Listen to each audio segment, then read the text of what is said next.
Dahil paggabi na naman, magsisimula ng magluto ang inyong inday para pagdating ng mga nagtatrabaho ay may kakainin po sila. Sana Umaga pa all. lang iniisip na kung ano ang uulamin para sa hapunan. Hindi pa nga nakapag-almusal, panghapunan na agad ang iniisip na pang-ulam.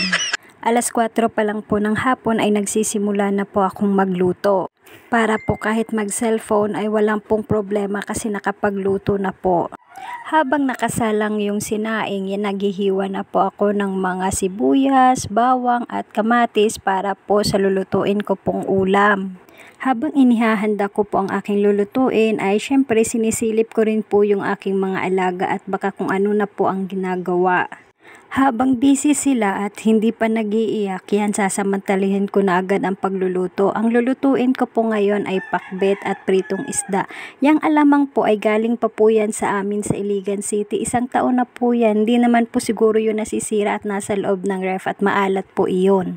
Hindi na po ako naglagay ng mantika at nagmantika na po yung taba ng baboy. Nilagay ko na po ang sibuyas, bawang, kamatis at yang alamang. Uyap po yan kung tawagin po sa amin sa Iligan City.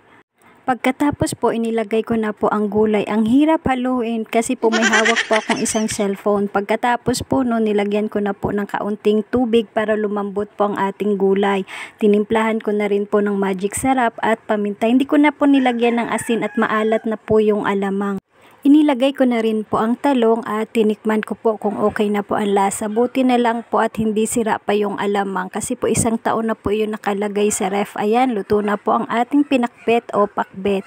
Pagkatapos po nagprito na po ako ng tilapia. Ganyan po talaga ako magprito, nakabalot ang kamay kasi po takot ako matalsik